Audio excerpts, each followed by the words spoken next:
welcome to another edition of Packers Unscripted from Packers.com. I am Mike Spofford, joined, as always, by my trusted colleague Wes Hodkiewicz, coming to you here from our studios at Lambeau Field as training camp continues to roll along, Wes. And I have reached the point in training camp where I do not know what day of the week it is anymore. I said to my buddy this morning, happy Friday. I was like, my buddy Scott, it's his first week back at the Press Gazette. I'm like, hey, you made it through, man. Happy Friday. He's like, it's Thursday. Yeah. I'm like, oh, crap. Yeah, I know. And I sit here and think, yeah, the Packers' first preseason game is Saturday. Well, what day is that supposed to be? Like, I can't figure it out anymore, and I'm having a hard time actually keeping track of which practices have now occurred since we recorded our last show. But I'll do the best I can here. One thing that I know did happen since our last show is that we heard from wide receiver Christian Watson in the locker room. Now, we've seen Christian Watson out on the practice field. His portions of his rehab have been somewhat public, I guess you might say. He's been out there in front of the fans, running sprints, doing some cuts, doing the workout things that the athletic trainers are putting him through in this rehab process from his ACL. But he did speak with reporters. You were in the group that talked with him after practice the other day, and this is a young man. He's gone through a lot already with regard to injuries. This is another level of an injury recovery. But everything that I gathered is that his attitude is as positive and upbeat as one could be in his situation. Yeah, and it's been that way since day one. They were talking, even after the season, he has such a devastating injury, where you're trying to play in that regular season finale and trying to help this team make a run here. People forget he was already dealing with, I believe it was an injury to his left knee. Then he goes out there and suffers the torn right ACL, first time he's gone through this injury.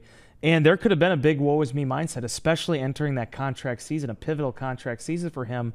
And he didn't allow those thoughts to seep into his brain. He continued to push forward and immediately worked with the training staff, got the surgery done once the swelling went down, and figured out his process for how he was going to go about the rehab. He actually connected with Stephon Diggs, who had torn his ACL, I believe, about 2.5 months earlier, to kind of get some pointers on what to expect and get some advice on what he should be doing. He goes down to Florida, and Jaden Reed, we were talking with him in the locker room, he even mentioned too, he's like, because of his training, he ended up crossing paths with Christian pretty early on, and just his enthusiasm and positive outlook on everything, not that wasn't expected just based on kind of the person that we know Christian to be. Yeah. But his ability to kind of compartmentalize everything that happened in that Bears game and rechannel it towards trying to get back on the field as quickly as possible. Personally, I put it in the story. I think that might be partially the reason why he's in the position he's in right now. I mean, nobody's putting a timeline on it. He's still on the PUP list, still could be a candidate to be, sidelined for the first 4 games of the regular season by being on the reserve PUP. But all that being said, I mean, Christian Watson looks terrific in these workouts. I mean, the wind sprints he's doing off to the side, there's been portions of practice, Mike, where I've been more entranced just watching him go 40 yards at a time as some of the action on the field.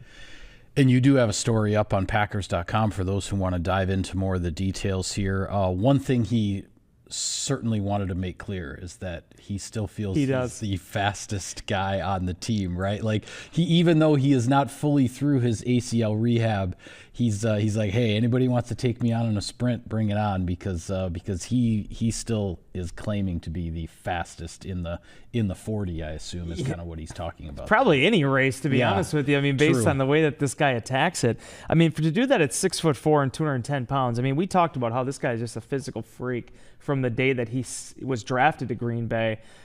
There just aren't many like him, and it's a big reason why. I mean, he averaged 20 yards a catch last season in an offense that really, dispersed the ball to a lot of different players. So, and having him in the building too, I think has been really critical. I mean, you heard, Matthew Golden talk about it and some of these other guys. I mean, he's a vet. He's a young vet, but he's a vet nonetheless. And I think when the green clearance finally comes for him, the light is sort of put on. I think number 9 is going to have a big impact on this thing for Green Bay. I think a 40-yard dash between Christian Watson and Matthew Golden would be like must-see television, right? Like that would really be something. Assuming that he is going to start the regular season on PUP, and then we will see where things are as far as his timeline of when he can get back. It does open up, in essence, an extra roster spot for another receiver in this very crowded receiver competition in order to make the team. It almost feels like whenever Christian Watson does come back, it's going to be like this trading deadline acquisition for the Packers, that you're going to be adding a guy like that to the mix, and we'll see how the receiver group shapes up at that time. But it'll be an incredible boost, I think, to this offense to get him back, and everyone will be excited for that. Elsewhere on the injury front, Quay Walker, who spent really a good portion of the offseason in a walking boot because of a cleanup procedure he had done on his ankle. In the offseason, we have seen him slowly work his way back, and he is now in the defense, in the 11-on-11, in the team reps, lining up alongside Edgerrin Cooper, alongside Isaiah McDuffie, sometimes Isaiah Simmons. Walker is in that mix, and this Packers defense is starting to look like what we're going to see come week one in terms of the personnel. Yeah, and just the overall speed of it at that second level, it's unmatched. There's no other time in which I can remember the Packers having this much speed with natural linebackers at that position. It was really insightful listening to Quay this week. He talked with the media, I believe that was on Tuesday, for about 5 minutes, and this whole offseason surgery was an extension of that ankle injury that he just could not catch a break with. He kept rolling it, and he has the high ankle sprain. They thought he'd be able to get through it. He comes back out there for the Philly game. He gets through the game, leads the team in tackles, but actually did roll it again. He actually went into the offseason thinking, okay, well, rest will help this thing. We'll be fine. He gets back for organized team activities for the offseason program. He starts working out on it. Doesn't feel right. They decide, kind of like the Nate Hobbs thing, which I'm sure we'll get into as well. But you're looking at the whole bandwidth of these injuries for Green Bay. It's let's get this thing taken care of. Let's get back out there for week one. Quay said he has no doubts whether or not he'll be available. Again, they've been very, very pragmatic with how they've integrated him back into the defense. It was individuals for a first week, and then it was kind of getting him lightly working in some of the walkthrough stuff. And now we're seeing him probably 50% in the team periods now. He obviously finished the game situation stuff on Wednesday, excuse me.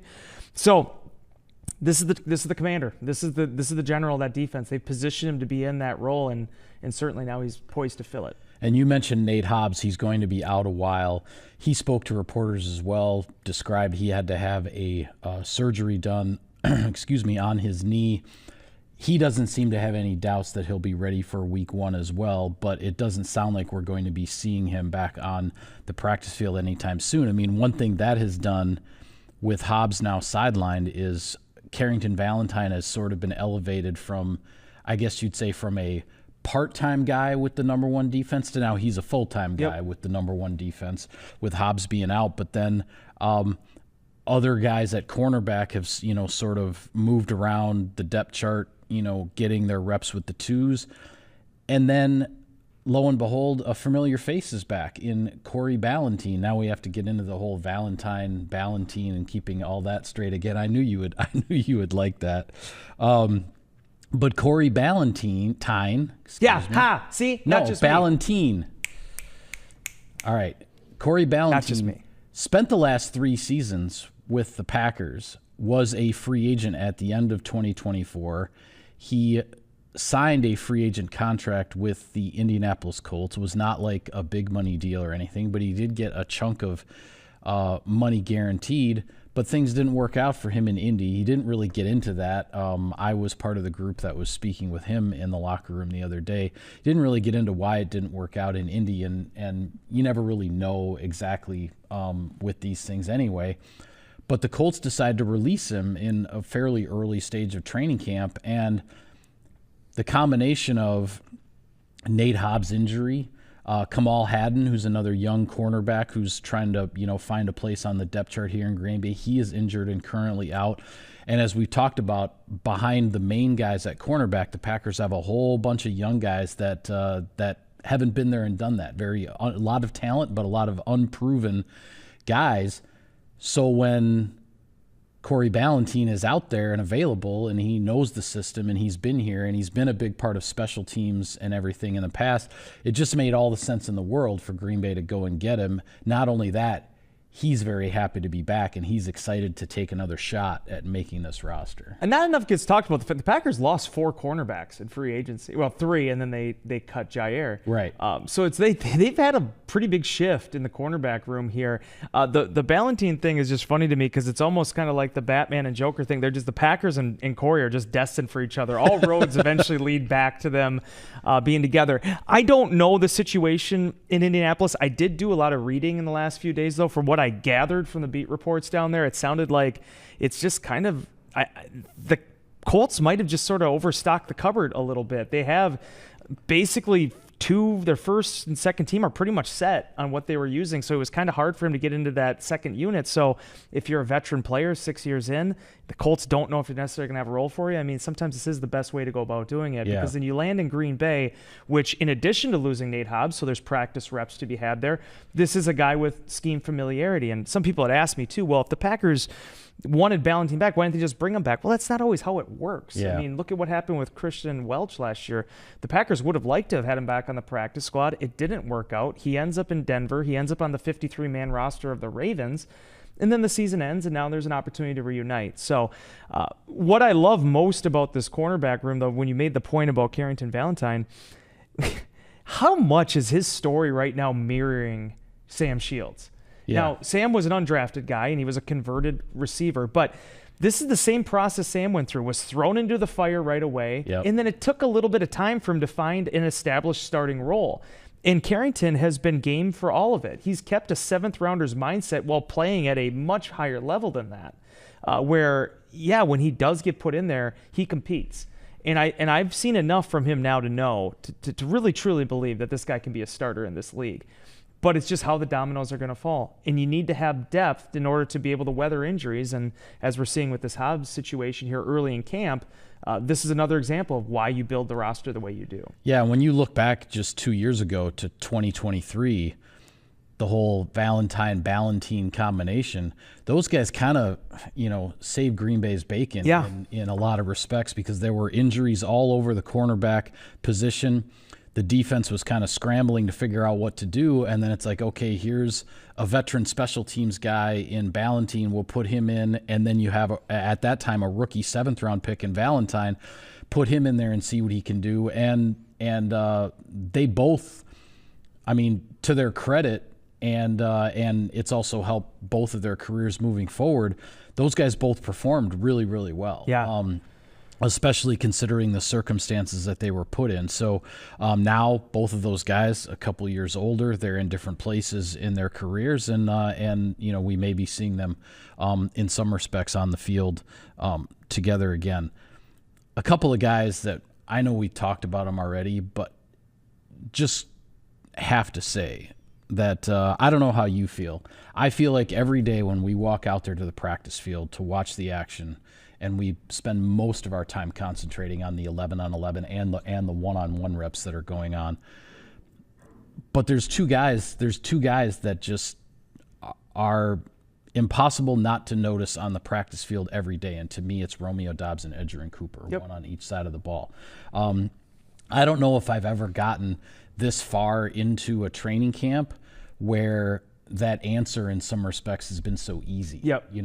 These guys, Doubs on offense and Cooper on defense, they're just a presence on the practice field every single day, and I think it bodes well for the seasons individually that those two guys are headed for. Outside of obviously Aaron Rodgers, I would say that it's Doubs 1A and Jordy Nelson 1B for the best practice players I've ever watched. In my time, you've had a few more seasons on me, but in my time covering the team in 14 years, when you talk about training camp practices, off-season practices, Jordy Nelson and Romeo Doubs, like those two guys, I think, whether it's the mentality, the skill set, the hands, what have you, they bring a certain level of tempo and professionalism each day that they're on the practice field. And Doubs does it much like Jordy did in such a seamless fashion. We talk about the National Football League as such a difficult game, and it is. But it's the guys that make it look simple that really are the awe-inspiring performers that make this league what it is. And Doubs fits in that category. Edgerrin Cooper is a prodigy. I mean, there's no other way to say it. This guy can rush the passer. He can cover. You're seeing him bat down passes. How many passes did he break up this week so far? 3 or 4 in practice in team drills. We've seen him blow up TFLs and run plays in the backfield. I mean, the one thing we have seen, I think maybe more than anything with him on a daily basis is if the offense wants to run the ball to the outside, you have to make sure that somebody is blocking 56, because if he's got any kind of a seam, any kind of a gap on an outside run, he is shooting it, and the running back does not have a chance. And he's a difficult guy to block because it's hard to get an angle on him because of his speed and because of his anticipation. But it is almost impossible to execute an effective outside run if you don't get a hat on number 56. He is everywhere. That was my tweet during practice. This guy has been everywhere. Yeah. And you think about it too, because there's still a lot for him to learn, and he admitted it. He's like he wants it all. Like, he sees it all out there for himself, but he knows there's still ways to go here on the command of the defense, knowing his assignments, the consistency down in and down out. But there's a reason why he flashed as brightly as he did last year. It's because he is a legitimate playmaker. Yeah. And when you're drafting guys in this league, at the end of the day, that's what you're looking for. You're looking for the dude that is the 1% of the 1%. And I truly see it, man. I've seen it since when you went back and watched his. I'm no scout. I'm not going to act like I'm a scout, but you go back and watch his college film. There just was something different about him. It wasn't that he just was getting some sacks or some TFLs or he was coming unblocked. No, this guy was making plays. And through 1 year and 4 months in the Packers uniform, he just continues to do that. Yeah, we heard when he was drafted that his speed was different. And that has certainly proven to be true. We do have to pay some bills here quickly, Wes, so we will turn it over right now to a word from our sponsors. Sirius XM NFL Radio delivers hard-hitting analysis and up-to-the-minute NFL news that true football fanatics need 24/7, 365. At Cousin Subs, we have something for everyone, like our Wisconsin cheese curds, mac and cheese, golden fries, and creamy shakes, all paired with your favorite sub or sub in a bowl. Cousin Subs, 50-plus years of better. Pit Boss Grills, the official grill of Packers tailgating at Lambeau or at your house. Take your game day to the next level with a Pit Boss wood pellet grill. Pit Boss Grills available at Menards.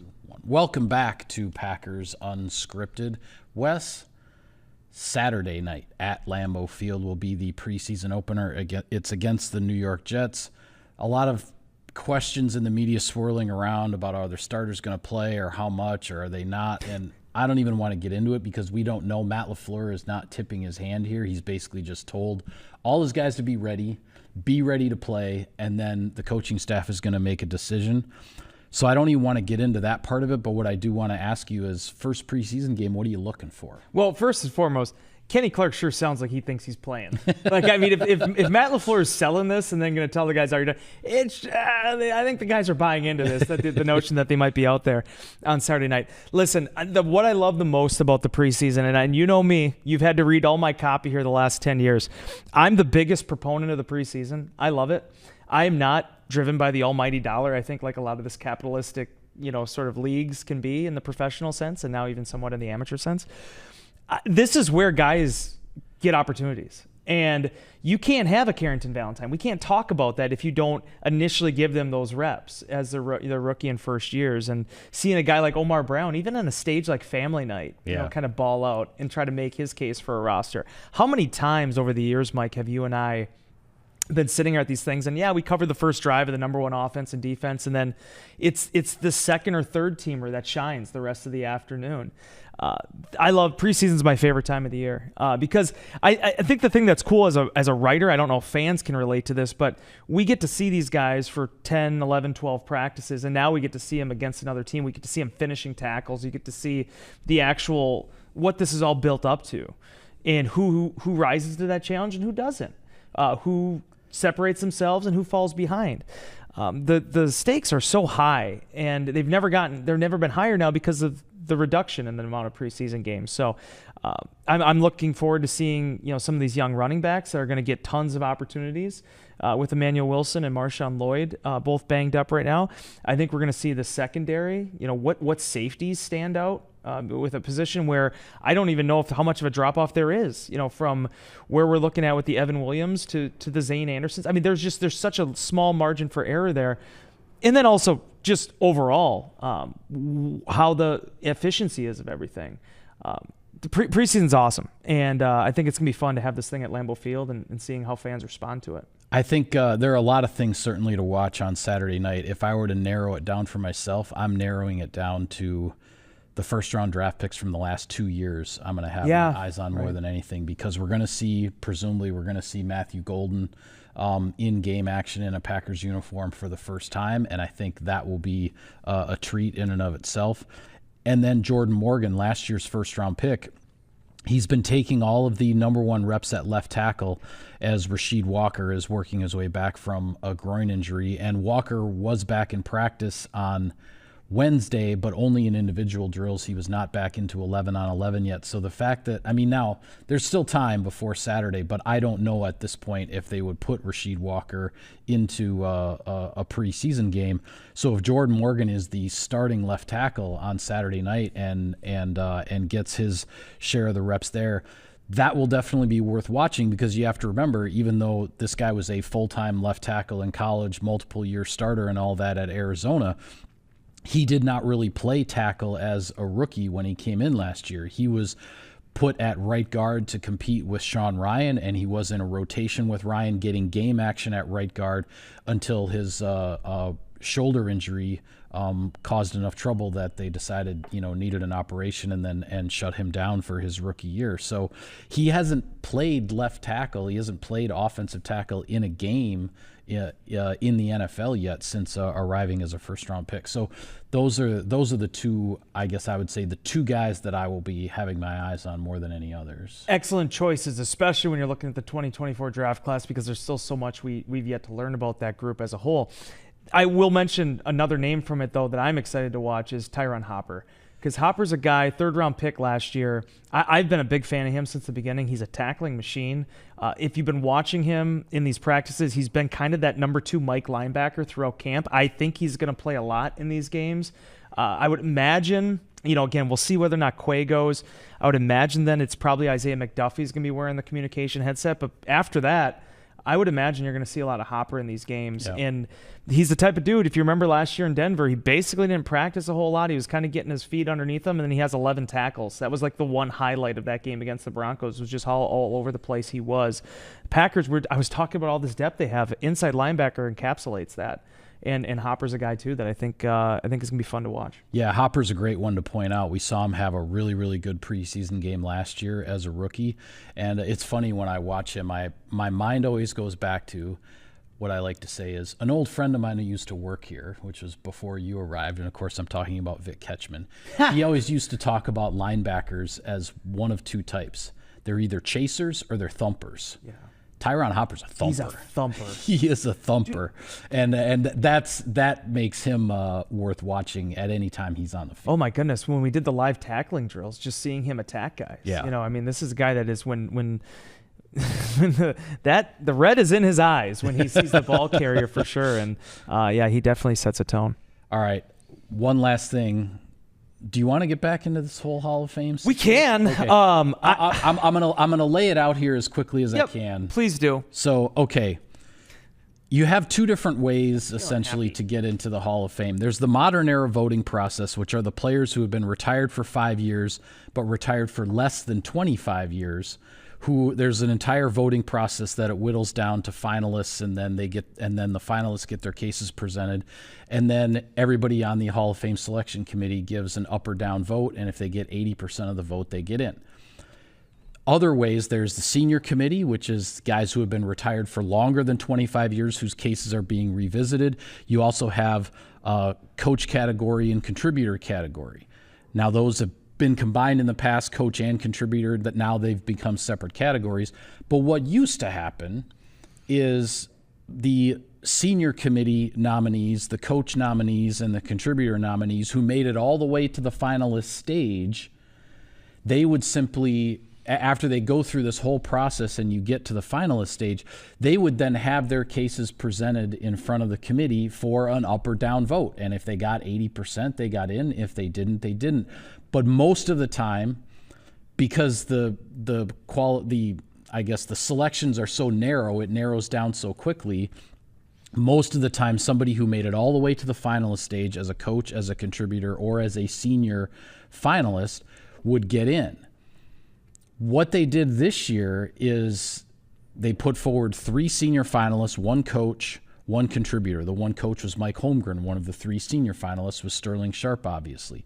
But what they decided to do, instead of having all of their cases presented individually for an up or down vote in front of the committee, is they said, okay, here are these 5 guys, coach, contributor, and senior finalists, and the committee can only vote for 3 of the 5, and then based on voting for 3 out of the 5, any individual still had to be on 80% of the ballots in order to get in.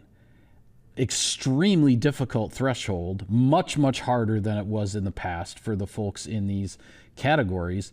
Sterling Sharp was the only one of the 5 to survive that voting stringency, I guess I would say. Great word. And so out of those 5, the coach, contributor, and 3 senior finalists, Sterling Sharp was the only one to get in this year because of the new voting process. Extremely disappointing for Mike Holmgren. I think extremely unfair to those who are now in those categories and now facing a completely different voting process in terms of who gets in and who doesn't.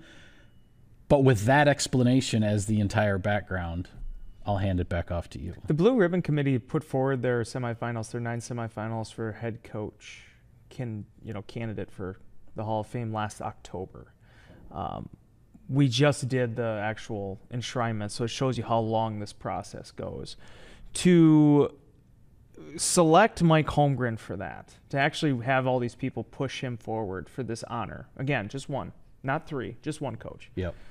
I thought it was a slap in the face to the Blue Ribbon Committee, to be honest with you. I thought it was a slap in the face to everybody who's had to watch the Pro Football Hall of Fame continue to, in a lack of a better term, just gerrymander the way that they're doing this voting. Yeah. That's a good word, too, actually, the way this is going now. Every year it changes. And I've raised this several times. I have a huge problem with how they went about the Centennial slate. I felt like they used it as an opportunity to shoehorn in a lot of people from the more modern era when the initial reason behind it was the pre-Hall of Fame era. Right, and I actually looked that up. It was a group of 10 senior inductees as part of the Centennial class in 2020, and out of those 10, only 4 of them had completed their careers in the pre-Super Bowl era. That's not what that was supposed to be about. I mean, hats off to Bobby Dillon, Green Bay Packer. He got in. Great, good job. He got Bobby. in that way, but he was one of the only 4 when the thought was that Centennial class was supposed to really take a closer look at the guys from the first 50 years of the NFL before you got into the Super Bowl era, but that didn't happen. So you have the Vern Llewellyns of the world and whatnot are still out there and probably never going to get in now. Here's the point I was going to make. It was an up or down vote. The 20 Centennial class, either they all got in or nobody got in. We did that for the Centennial slate. Why aren't you doing that for the contributor and coach? Yeah. When we've already been to this point already.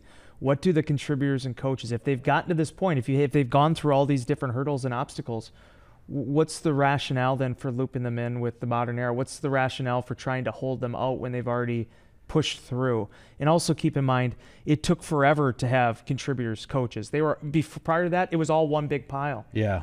So now, if we're trying to catch up, if we're trying to right some wrongs here, why are we doing it like this? Yeah, I agree. It is what it is. And I think it's what I think, and I laid this out in a story that I posted earlier this week, and looking at the Bears have 32 Hall of Famers, the Packers have 29, the franchises with the 2 most, and how are the Packers potentially going to catch up at some point? What's really unfortunate for Mike Holmgren is that I don't think his chances are very good of getting pushed forward again to get another shot at this, because very soon Bill Belichick is going to be in the mix for coach. And of course, if you're only going to put forward one coach and Bill Belichick is eligible, how can he not be the guy? So and they changed that rule now too. So it's only 1 year. Okay. It's not 5 years or 4 years anymore, whatever it is for coach. Bill Belichick can go in the Hall of Fame, I believe, next year. So he's going to be in the mix very soon. And then you have a couple of 2-time Super Bowl winning coaches. I don't want to get into their, their candidacies at the moment, but just the fact that there are a pair of 2-time Super Bowl winning coaches in Mike Shanahan and Tom Coughlin, who are also waiting, and Holmgren was put forward in front of them this year. Mm-hmm. But with Holmgren not getting in, you can see that committee is going to potentially go another direction and see if they can get somebody else in. It's extremely unfortunate for Holmgren. I think a guy who takes 2 different franchises to Super Bowls, whether or not he wins those Super Bowls, he did win one. But even as we talked about, Bill Cowher's in the Hall of Fame as a coach. You look at the credentials. If Bill Cowher's in the Hall of Fame, Mike Holmgren should be in the Hall of Fame. And to Bill Cowher's credit, he has gone on the record saying, if I am in the Hall of Fame, Mike Holmgren should be in the Hall of Fame. Yeah. And I think it's extremely unfortunate. But I know we're running out of time. We got a press conference to get to. I got to close on this. A lot of the Hall of Fame voters, also some of whom are involved with the AP process. Kevin Stefanski has been twice put forward as the NFL Coach of the Year during his tenure because of the ineptitude, for a lack of a better term, of the Browns over the last, since they were brought back in the league. The amount of disrespect and this is my big issue with the Leroy Butler candidacy a number of years ago. The amount of disrespect for the '96 Super Bowl team that the Packers had in that era of Packers football is mind-boggling, because they were the Cleveland Browns at that time. They'd gone 29 years between championships, however many years between true playoff appearances. Mike Holmgren was the face of that. Leroy Butler was the face of that. Brett Favre was the face of that. Reggie White was the face of that. The fact that it's been so hard to get them in there has just been... If the Browns would win a Super Bowl this year, they might build a statue of Kevin Stefanski in these... it's wild to me the way that this has been treated and how it's been going. It is what it is. And if I understand this right, team media personnel now are eligible to be among the Hall of Fame voters. Pete Doherty handles it for the Packers now. Down the road, not that they'd have me, but I'd gladly throw my hat into the ring. I'll put in a good word for you. All right. With that, we do have to call it a wrap on this edition of Packers Unscripted. Be sure to continue to follow all of our coverage of training camp on Packers.com, and everything with Saturday night's preseason opener here at Lambeau Field against the Jets. We'll have it for you on Packers.com. For Wes, I'm Mike. Thank you for tuning in, everybody. We will see you next time.